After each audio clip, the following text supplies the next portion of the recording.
Former Vol point guard Zakai Zeigler has dropped his pursuit of a fifth year of eligibility at Tennessee, but he is going to continue his case against the NCAA, saying, "You are costing me money." Okay, good luck to him on that one. He'll be playing in the NBA Summer League, it appears, with the Detroit Pistons. They haven't put out their full roster yet. I was looking last night. It's still not up, but that's where he's going to be, along with Chaz Lanier. Now Tennessee has hosted international Israeli guard Ethan Burg in the hopes of filling their final scholarship spot. Vince Ferrara, what's the level of need for one more guard? Obviously, that was the Zeigler spot, and without Zeigler, they're going to fill it, hopefully, with an international. How much do they need one more veteran guard?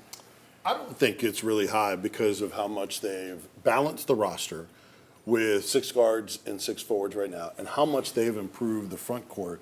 I think they're a more balanced team than they have been.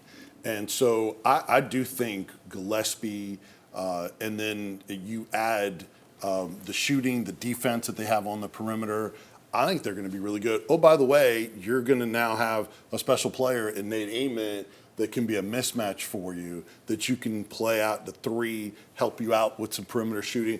I think they're going to be a better perimeter shooting already team right now. So would another one help? Sure, to add to the competition and maybe give you an extra period of time to develop some of the younger guys like Troy Henderson and some of those guys. But I don't think it's a need for this team to be successful.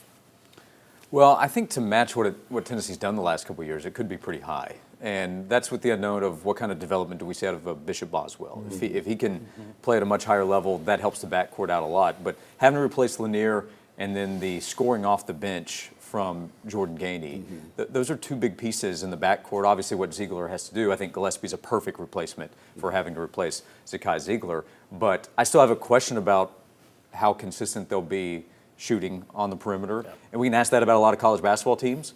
But I think that's especially the case with Tennessee. How much is that one more veteran guard needed, Tyler? No, I think they've already kind of checked both boxes. To me, the 2 big storylines going into Rick Barnes' offseason was, how are you going to replace Zakai Zeigler? You got Jakobi Gillespie from Maryland. Oh, wait, there's a chance you can get Zakai back. Just a luxury. But they develop a Bishop Boswell. If Bishop Boswell ends up continuing to climb where we think he needs to be and what he can develop into, there's a chance Tennessee's going to have one of the more, in my opinion, formidable backcourts, even with some of the guys like Boogie Flan and them who are moving from Arkansas over to Florida and some of those strong pieces. Bishop Boswell, to me, is the key to answer your question. It's great. It's fine. But it's not a need. I think Jakobi Gillespie is going to have a monster season this year at Tennessee. I think it's kind of minimal if you think Boswell has made progress and if you think Henderson can be a pretty good player, or if you think Abrams perhaps could be like a Gainey that could also play the point. Veteran. So now, if this guy though is really good, and I don't know how exceptional he is or how impactful he'd be, if he's a really good player, it would help you because you're going to have a guard that's going to have an off night, or he's going to get hurt, or he's going to get in foul trouble. But a lot of that depends on how good you think Henderson, Boswell, and perhaps another guard could play the point if necessary.